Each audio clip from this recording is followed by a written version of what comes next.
Hello, everyone, and welcome to the Diabetic Toolbox, where we are on a mission to end type 2 diabetes, one family at a time, through education, support, and empowerment. If this is our first time meeting, my name is Renee. I am an emotional eating and diabetes lifestyle coach and yoga teacher, and I help folks over 40 diagnosed with prediabetes or type 2 diabetes to lower their blood sugar, lose weight, and increase mobility without starving themselves or spending hours a day in the gym. Today, we are talking about how to navigate the stress of advocating for your medical care. And I want to start with a question. Have you ever left your doctor's office feeling like you were not fully heard? Like you explained what was going on in your body, but somehow the conversation went in a completely different direction? If that sounds like something that has happened to you, lean in because this episode is for you. Over the 8 years that I have been doing this work, I have had countless conversations with people navigating their health journeys. And one thing that comes up again and again is how hard it is to speak up for yourself in medical spaces. And to be honest with you, that is something that I had to learn the hard way myself. When I was diagnosed with prediabetes in 2017, my primary care physician found it hard to take into account what I was saying to her. I knew my body, and I knew that my anxiety and my depression were not separate from my prediabetes. They were connected to my energy, my eating habits, my movement, and even my desire to take care of myself. But I could not, for some reason, get her to understand that. I knew that if I could calm my mind, then I could rebuild my routines. I could get back to walking. I could prepare meals with intention. I could stop grazing throughout the day. But every appointment felt the same. I would share what I was feeling, and the conversation would always circle back to medication. And listen, I am not against medication, not at all. But I knew deep down that what I needed was more of a complete approach. Now, this whole routine that she and I had was exhausting. And there is a specific kind of tired that comes from repeating yourself and still feeling unheard.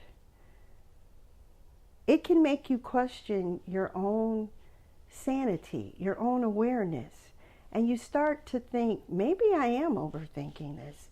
Maybe I should just go along with it. And that's what I did. I took the prescriptions, I went to the pharmacy, I brought them home, and then I put them in a basket under my bathroom sink. Not because I didn't think they would work or because I was trying to be difficult, but because something inside of me said, this is not the full answer that I need. And if you've ever felt that way, especially as if you are a woman navigating midlife, blood sugar changes, emotional eating, or mental health shifts, I want you to know that you are in a shared space with so many women who are experiencing the same thing. So what shifted for me was finding the right support. I found a new primary care physician who did actually listen to me. I connected with my health coach, Leslie, who was a godsend. And I started working with a therapist who helped me unpack all the emotions that I was carrying. And let me tell you, I was dealing with empty nest syndrome, and not in a good way, and it hit me a lot harder than I expected and threw everything off track. So I started small. I started walking 5 minutes a day, 5 minutes out and 5 minutes back. So 10 minutes a day with my dog Winston, bless him. And it wasn't fast, it wasn't every day, but it started to become a habit. I said, if I can do 3 days a week, then I will be happy. And that's what I did. But as I started to do this movement, it became part of my lifestyle, and something started to change. I had the right support that I needed. I started to move my body, and my nervous system began to settle. My habits followed. I was not grazing as much. I had more clarity around my food choices. And I started to feel connected to my body again. And I know that there are a lot of folks out there who are fighting with their providers right now. And I just want you to know that if you are navigating perimenopause, menopause, anxiety, depression, emotional eating, all of those things matter. They are not disconnected. They are part of you, and they have to be part of your medical treatment. So I want to give you 3 things that I now do before every appointment. The first thing is I write down exactly what it is that I want to discuss with my doctor. I do that so that I am asking better questions, so that we can explore additional options.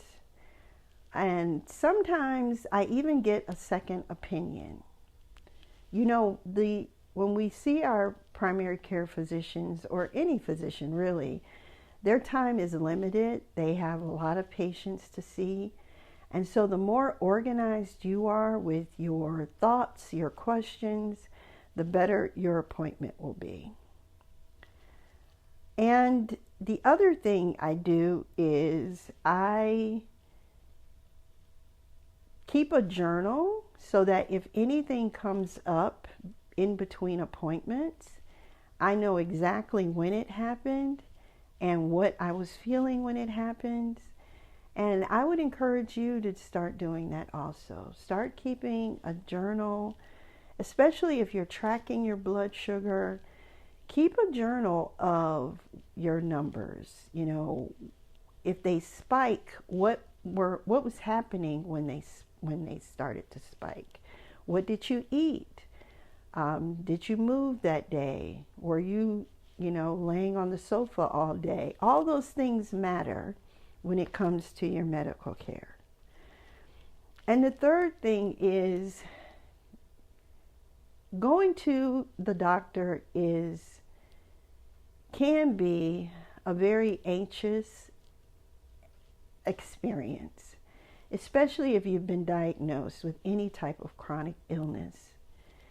So prepare yourself before you go. Take a nice walk, take a yoga class, breathe, meditate, journal, pray, whatever you need to do to quiet your nervous system so that when you go into your appointment, you are able to speak on your behalf with clarity and conviction. You are allowed to say, I want support for my mental and emotional health too. You are allowed to take your time before making decisions, and you are allowed to trust what you are feeling in your body, because everything is connected. We are whole human beings, and everything that happens inside of us, in our environment, in our relationships, they're all connected to our health. When your anxiety is high, your eating patterns shift. When your mood is low, your movement slows down. When your stress is unmanaged, your blood sugar often reflects that. Remember, these are not separate issues, they all work together. Advocating for your medical care might feel uncomfortable at first. It might feel overwhelming, especially if you're already dealing with fatigue or health concerns. But my friend, your voice matters. Your voice is the most important voice in the room. The goal is not to fight your provider. The goal is to partner with someone who respects your experience and is willing to work with you to create a plan that supports your entire life. All right, my friend, that is all I have for you today. I do want to let you know that I am opening up some spots in my 4-week private coaching program. It's called Emotional Eating and Blood Sugar Reset.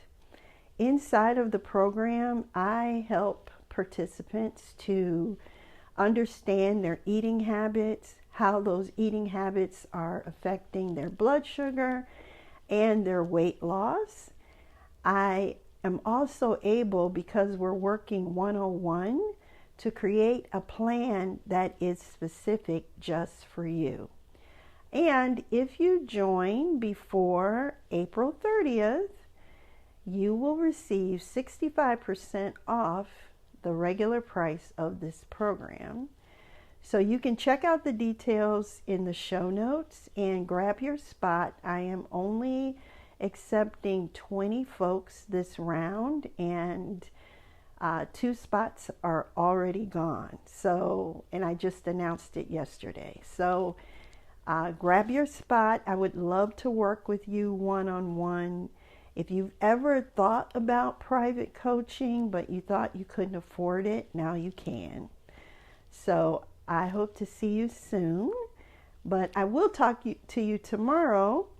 And you have a great day. Take care of yourself and each other. Bye for now.